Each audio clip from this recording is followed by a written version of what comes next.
जय हिंद दोस्तों। इस वीडियो में हम दीनदयाल उपाध्याय गोरखपुर विश्वविद्यालय के बीए फोर्थ सेमेस्टर राजनीति शास्त्र विषय के फर्स्ट पेपर, जिसका कोड POL 203 है, ancient and medieval western political thought, इसकी परीक्षा दिनांक 27 मई 2025 को संपन्न हुई है, के विभिन्न प्रश्नों का अवलोकन करेंगे। चलिए शुरू करते हैं। क्वेश्चन नंबर 1, पॉलिटिक्स का लेखक कौन है? इसके राइटर अरस्तु हैं। सी ऑप्शन इसका राइट आंसर होगा। क्वेश्चन नंबर 2, किस पुस्तक में प्लेटो ने आदर्श राज्य का वर्णन किया है? तो द रिपब्लिक में आदर्श राज्य का प्लेटो ने वर्णन किया है। सी ऑप्शन इसका करेक्ट आंसर है। क्वेश्चन नंबर 3, किसने कहा था कि मनुष्य ही समस्त वस्तुओं का मानदंड है? यह प्रोटागोरस का कथन है, जो कि एक सोफिस्ट विचारक है। सी ऑप्शन इसका करेक्ट आंसर है। क्वेश्चन नंबर 4, रिपब्लिक का उपशीर्षक निम्न से संबंधित है? यह न्याय से संबंधित है। बी ऑप्शन इसका करेक्ट आंसर है। क्वेश्चन नंबर 5, पत्नियों के साम्यवाद की वकालत किसने की? प्लेटो के द्वारा की गई है। ए ऑप्शन इसका यहाँ पर करेक्ट आंसर है। क्वेश्चन नंबर 6, निम्न में से कौन सी किताब प्लेटो द्वारा लिखी गई है? तो इनमें से रिपब्लिक जो बुक है वह प्लेटो के द्वारा लिखी गई है। सी ऑप्शन इसका करेक्ट आंसर है। Question number 7, the city of God पुस्तक की रचना किसने की? यह बुक ऑगस्टीन की है। ए ऑप्शन इसका करेक्ट आंसर होगा। क्वेश्चन नंबर 8, आदर्शवत राज्य का विचार किससे संबंधित है? तो आइडियल स्टेट का जो विचार है वह प्लेटो से संबंधित है। डी ऑप्शन इसका करेक्ट आंसर है। क्वेश्चन नंबर 9, स्वर्णिम माध्य का सिद्धांत किससे संबंधित है? यह अरस्तु से संबंधित है। सी ऑप्शन इसका करेक्ट आंसर है। क्वेश्चन नंबर 10, एपिक्यूरस है, तो एपिक्यूरस एक यूनानी दार्शनिक है। बी ऑप्शन यहाँ पर करेक्ट है। क्वेश्चन नंबर 11, व्यापारी वर्ग के लिए कौन सा प्रधान लक्षण है? तो व्यापारी वर्ग के लिए जो प्रधान लक्षण है वह तृष्णा या भूख है। सी ऑप्शन यहाँ पर राइट है। क्वेश्चन नंबर 12, ज्ञान ही सद्गुण है, यह कथन किसके द्वारा दिया गया है? तो हालांकि ये कथन जो है कि सुकरात के द्वारा दिया गया है, और प्लेटो भी कभी कभी इसका प्रयोग करता है। तो यहाँ जो आंसर होगा वो सी सही होगा, सुकरात। क्वेश्चन नंबर 13, निम्नलिखित में से कौन सा एक सोफिस्ट है? तो इन सभी में प्रोटागोरस जो है वो सोफिस्ट है। डी ऑप्शन यहाँ पर करेक्ट है। क्वेश्चन नंबर 14, अपने आप को जानो कथन किसके द्वारा दिया गया? यह सुकरात के द्वारा दिया गया है। डी ऑप्शन इसका करेक्ट आंसर है। क्वेश्चन नंबर 15, राज्य व्यक्ति का वृहद रूप है, कथन किसके द्वारा दिया गया है? यह कथन प्लेटो का है। सी ऑप्शन यहाँ पर राइट आंसर होगा। क्वेश्चन नंबर 16, द लाज पुस्तक किसके द्वारा रचित है? ये ग्रंथ प्लेटो के द्वारा रचित है। डी ऑप्शन इसका करेक्ट आंसर है। क्वेश्चन नंबर 17, वितरणात्मक न्याय का विचार किसके द्वारा दिया गया? यह अरस्तु के द्वारा दिया गया है। ए ऑप्शन यहाँ पर करेक्ट है। क्वेश्चन नंबर 18, परिषदीय आंदोलन किससे संबंधित है? इसका संबंध मध्य युग से है। मध्य युग के अंतिम में परिषदीय आंदोलन आता है। बी ऑप्शन यहाँ पर करेक्ट होगा। क्वेश्चन नंबर 19, दो तलवारों का सिद्धांत किससे संबंधित है? यह भी मध्य युग से संबंधित है। ए ऑप्शन यहाँ पर राइट होगा। क्वेश्चन नंबर 20, मिश्रित संविधान का विचार किसके द्वारा दिया गया? तो मिश्रित संविधान का विचार अरस्तु के द्वारा दिया गया है। ये ऑप्शन यहाँ पर करेक्ट है। क्वेश्चन नंबर 21, निम्नलिखित में से कौन पुनर्जागरण की संतान माना जाता है? तो इन चारों विकल्पों में से मैकियावेली को पुनर्जागरण की संतान माना जाता है। ये ऑप्शन यहाँ पर करेक्ट आंसर है। क्वेश्चन नंबर 22, निम्नलिखित में से किस देश में पुनर्जागरण प्रारंभ हुआ? तो इसका आरंभ इटली में हुआ। बी ऑप्शन इसका राइट आंसर होगा।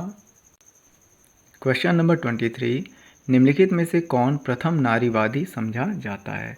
तो अब ऐसा नहीं कि प्रथम नारीवादी विचारधारा का प्रतिपादन किसने किया, ये पूछा जा रहा है।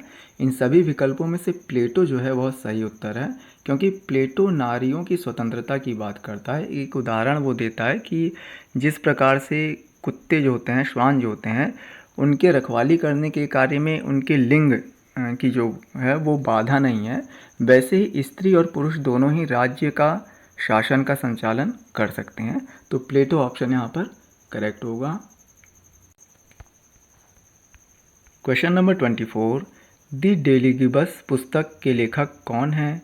इसका राइट आंसर ऑप्शन बी है सिसरो। क्वेश्चन नंबर 25, पुनर्जागरण का उत्पाद है तो विचारों की स्वतंत्रता, राष्ट्रवाद और व्यक्तिवाद ये सभी हैं, इसीलिए डी ऑप्शन इसका राइट आंसर होगा, उपरोक्त सभी। क्वेश्चन नंबर 26, पुनर्जागरण काल की विशेषता है। पुनर्जागरण काल की विशेषता उपरोक्त में बी ऑप्शन यहाँ पर करेक्ट है, विचार एवं अभिव्यक्ति की स्वतंत्रता। क्वेश्चन नंबर 27, एक्विनास के अनुसार निम्न में से कौन सा विश्व में दैवीय कानून का प्रतिबिंब है? इसका राइट आंसर ऑप्शन बी है, प्राकृतिक कानून उसका प्रतिबिंब है।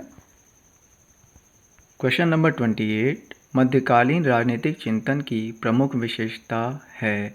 तो मध्यकालीन राजनीतिक चिंतन की प्रमुख विशेषता ईसाइयत का प्रभाव है, बी ऑप्शन इसका करेक्ट आंसर होगा। क्वेश्चन नंबर 29, किस कालखंड को अंधकार युग कहा जाता है? तो मध्य युग को कहा जाता है, बी ऑप्शन इसका करेक्ट आंसर है। क्वेश्चन नंबर 30, एक्विनास ने कानून को कितने भागों में विभाजित किया? तो एक्विनास ने कानून को कुल 4 भागों में विभाजित किया है। क्वेश्चन नंबर 31, एक्विनास किसकी विचारधारा से प्रभावित है? सेंट थॉमस एक्विनास अरस्तु की विचारधारा से प्रभावित है, इसीलिए उसे मध्यकाल का अरस्तु भी कहा जाता है।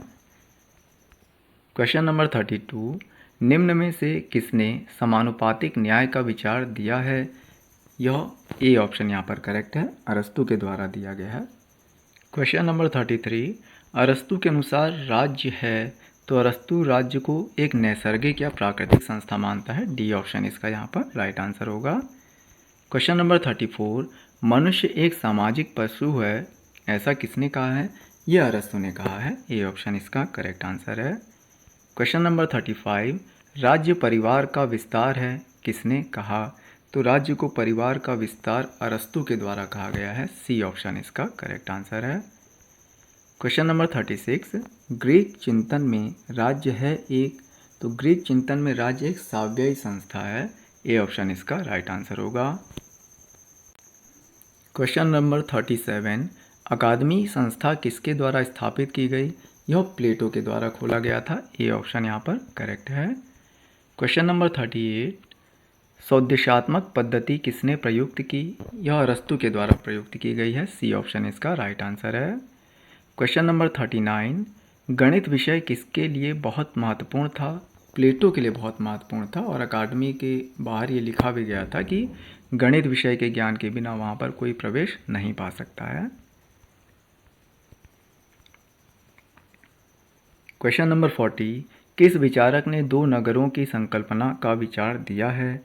यह सेंट ऑगस्टीन के द्वारा दिया गया है, सी ऑप्शन यहाँ पर करेक्ट है। क्वेश्चन नंबर 41, अकादमी किसके द्वारा स्थापित की गई? तो प्लेटो के द्वारा स्थापित की गई थी और अरस्तु के द्वारा लीसियम स्थापित किया गया था। क्वेश्चन नंबर 42, संपत्ति और स्त्रियों का साम्यवाद संबंधित है, तो इसका संबंध प्लेटो से है, बी ऑप्शन यहाँ पर करेक्ट आंसर होगा। क्वेश्चन नंबर 43, राज्य का अस्तित्व मनुष्य से पहले है का विचार किसके द्वारा दिया गया है? यह अरस्तु के द्वारा दिया गया है, डी ऑप्शन इसका राइट आंसर है। क्वेश्चन नंबर 44, किसने कहा कि दास्ता प्राकृतिक है?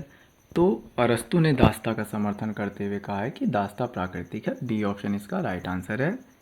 क्वेश्चन नंबर 45, राज्य परिवार तथा ग्रामों का संगठन है जिसका उद्देश्य एक स्वपर्याप्त तथा शुभ जीवन की उपलब्धि है, यह अरस्तु की परिभाषा है, ए ऑप्शन इसका करेक्ट आंसर होगा। क्वेश्चन नंबर 46, किसके अनुसार न्याय शक्तिशाली का हित है? यह थ्रेसीमेकस का कथन है जो कि एक सोफिस्ट विचारक है, ए ऑप्शन इसका राइट आंसर है। क्वेश्चन नंबर 47, पॉलिटिक्स यूनानी भाषा के किस शब्द से बना है? तो ये पोलिस से बना है जिसका अर्थ होता है नगर राज्य। क्वेश्चन नंबर 48, मनुष्य ही समस्त वस्तुओं का मानदंड है, यह कथन किसका है? तो यह प्रोटागोरस का कथन है जो कि एक सोफिस्ट विचारक है। क्वेश्चन नंबर 49, निम्न में से कौन इसलिए एथेंस से कालिचिस भाग गया था कि एथेंसवासी दर्शन शास्त्र के विरुद्ध दूसरा अपराध ना कर दें? तो यह अरस्तु के संदर्भ में कहा गया है, ए ऑप्शन इसका राइट आंसर होगा। क्वेश्चन नंबर 50, मार्सिलियो ऑफ पेडुआ द्वारा लिखित प्रसिद्ध पुस्तक है तो डिफेंसर पेसिस उसका प्रमुख ग्रंथ है। इसी प्रकार की वीडियो देखने के लिए हमारे YouTube channel learn to earn with Praveen को सब्सक्राइब करें। जय हिंद, जय भारत।